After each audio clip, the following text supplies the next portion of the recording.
आपके एग्ज़ाम को अब रह गए हैं सिर्फ 25 डेज़। आपके पास ज़्यादा टाइम नहीं है और अब भी आप बहुत सारी ऐसी गलतियां कर रहे हो जो आपको बिल्कुल भी नहीं करना चाहिए, जो आपको बहुत पीछे लेकर चला जाएगा। तो आज के इस वीडियो में मैं आपको उन्हीं ब्लंडर्स के बारे में बताऊंगी जिनको कि आपको नहीं करना है, बिल्कुल भी नहीं करना है, उसको अवॉइड करना है ताकि आप इस बोर्ड एग्जाम्स में फोड़ कर आओ।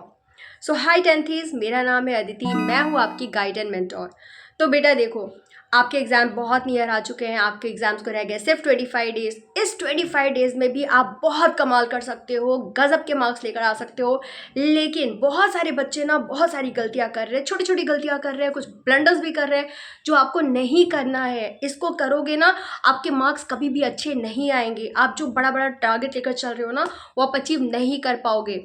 तो आज मैं आपके साथ उन्हीं ब्लंडर्स के बारे में बात करूंगी जिनको कि आपको अवॉइड करना है इन 25 डेज़ में, ताकि आप बहुत अच्छे मार्क्स लेकर आओ और आप ब्लास्ट कर सको। ठीक है, तो सबसे पहला पॉइंट ये है कि आप बहुत सारे बच्चे ऐसे ना जो सिर्फ और सिर्फ रीडिंग कर रहे हैं, वो राइटिंग नहीं करते हैं, राइटिंग प्रैक्टिस नहीं करते हैं।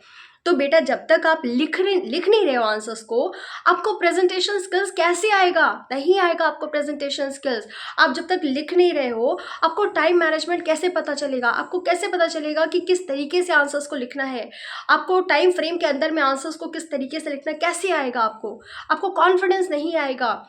इसलिए आपको लिखना ज़रूरी है ताकि आपको आपके मिस्टेक्स पता चले, आपको कॉन्फिडेंस आए, आप टाइम फ्रेम के अंदर लिख पाओ। इसके लिए आपको ज़रूरी है कि आप लिख के प्रैक्टिस करो। ठीक है, अब बहुत सारे फॉर्मूलाज, डेरिवेशंस, आपको लगता है आप सिर्फ देख लोगे और आप कर लोगे, ऐसा नहीं होता। आपको लिखना ही पड़ेगा, आपको प्रैक्टिस करनी ही पड़ेगी। न्यूमेरिकल्स आपको प्रैक्टिस करना ही पड़ेगा। ठीक है, तो आपको लिख कर प्रैक्टिस करना है, सिर्फ और सिर्फ रीडिंग करने से काम नहीं चलेगा। दूसरा पॉइंट ये है, जो बहुत बड़ा ब्लंडर जो बच्चे कर रहे हैं वो ये है कि वो वीक सब्जेक्ट्स को इग्नोर करते हैं। वो क्या कर रहे हैं, वो सिर्फ और सिर्फ अपने कंफर्ट सब्जेक्ट्स को पकड़ कर बैठे हुए हैं, like may be language subjects और एसएसटी, और बस उसी को पढ़े जा रहे हैं, साइंस और मैथ्स को इग्नोर कर रहे हैं। देखो बेटा, वीक सब्जेक्ट्स जो है आपको उसको एक्सेल करना है ना, तो आपको मिनिमम हर दिन, अगर आपका मन नहीं हो रहा है तो एटलीस्ट मिनिमम 1 आवर भी अगर हर दिन करते हो ना, वो भी मोर देन सफिशिएंट है। लेकिन उसको करो, उसको इग्नोर मत करो। ठीक है, आपको वीक सब्जेक्ट्स को स्ट्रॉन्ग बनाना है। कंफर्ट सब्जेक्ट्स तो आपके हैं ही हैं, वो तो आपके चल ही रहे हैं। ठीक है, बट आपको वीक सब्जेक्ट्स पे ज़्यादा फोकस करना है। तो अगर आप ये गलती कर रहे थे तो मत करो, सारे सब्जेक्ट्स को बराबर लेकर चलो, वीक सब्जेक्ट्स पे ज़्यादा फोकस करो। ठीक है, थर्ड मिस्टेक जो बच्चे ज़्यादातर कर रहे हैं वो ये है कि वो एक प्रॉपर टाइम टेबल फॉलो नहीं कर रहे हैं। वो कभी भी कुछ भी पढ़ रहे हैं, कभी भी उठ रहे हैं, कभी भी कुछ भी सब्जेक्ट उठा के बैठ जा रहे हैं। ऐसा मत करो। एक प्रॉपर कंसिस्टेंट टाइम टेबल बनाओ, मतलब कंसिस्टेंसी लाओ अपने अंदर। ठीक है, सेट टाइम पे पढ़ो, रिवीजन का एक प्रॉपर टाइम बनाओ। जैसे मैं अपनी बात अगर करूँ तो मुझे रिवीजन के लिए इवनिंग 6 to 8 बहुत सही लगता था। सॉरी, तो बहुत सही लगता था। ठीक है, तो अगर आप भी इवनिंग में कंफर्टेबल हो, इवनिंग के 1-2 घंटे निकालो रिवीजन के लिए, इस तरह से अपना एक टाइम टेबल बनाओ, उसको फॉलो करो। इससे आपके अंदर डिसिप्लिन आएगी। जब तक डिसिप्लिन नहीं आएगी, आप क्या खाक बोर्ड एग्जाम दोगे? नहीं दे पाओगे आप अच्छे से बोर्ड एग्जाम्स। ठीक है, तो एक अच्छा सा टाइम टेबल बनाओ, कंसिस्टेंसी मेंटेन करो, उससे आपके अंदर कंसिस्टेंसी आएगी, उसको आप फॉलो करो, तभी आप फोड़ पाओगे बोर्ड एग्जाम्स में। ओके, अगला जो ब्लंडर है जो ज़्यादातर बच्चे कर रहे हैं, फोर्थ ब्लंडर, वो है ज़ीरो रिवीजन। अभी भी बहुत सारे बच्चे सिर्फ पढ़ रहे हैं, वो रिवीजन नहीं कर रहे हैं। आप अगर रिवीजन नहीं कर रहे हो, आप पिछला वाला सारा भूलते जाओगे, फिर आपकी पढ़ाई का कोई मतलब नहीं। It's all like starting all over new again. ठीक है, तो बिल्कुल नए सिरे से आप स्टार्ट करो, इसका मतलब ये हुआ। तो अगर आप रिवीजन नहीं कर रहे हो, रिवीजन करना स्टार्ट करो, वरना आप पिछला सारा भूलते जाओगे। आप एक मिस्टेक्स नोटबुक बनाओ, जो जो मिस्टेक्स हो रहा है उसको उसमें जॉट डाउन करो, फॉर्मूला शीट बनाओ, माइंड मैप्स बनाओ, रिवीजन करो इस तरीके से। ठीक है, that will give you the result.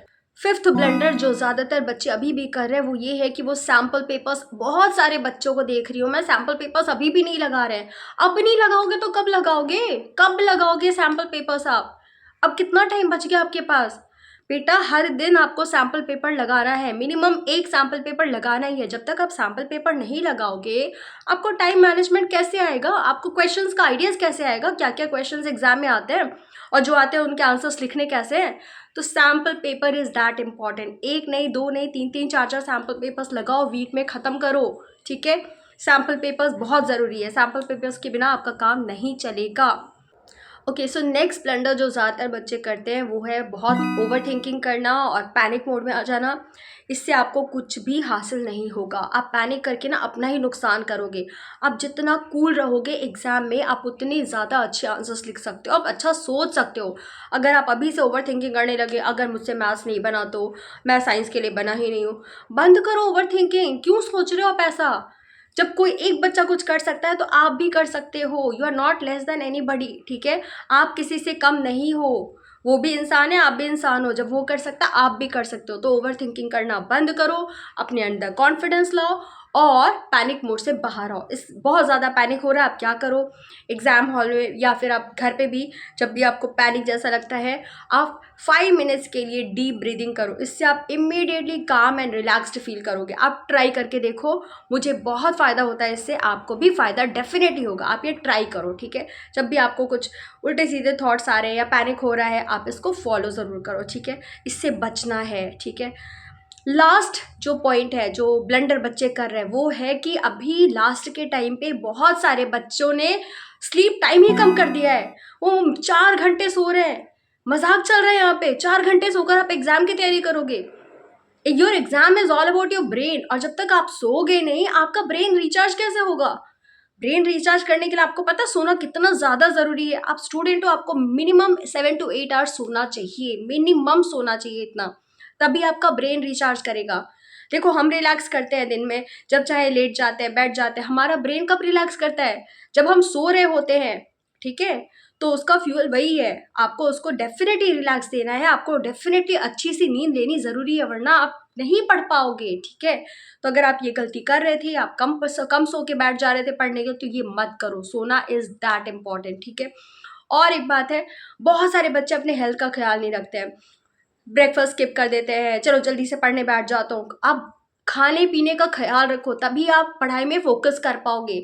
अच्छा फूड लेना, थोड़ा सा लाइट एक्सरसाइज कर लेना, खुद को हाइड्रेटेड रखना और अच्छी सी स्लीप लेना, ये सब बहुत ज़रूरी है। जब आप खुद ही ठीक नहीं रहोगे आप पढ़ाई कैसे करोगे बताओ? आप बीमार पड़ जाओगे, आपका कितना ज़्यादा लॉस हो जाएगा।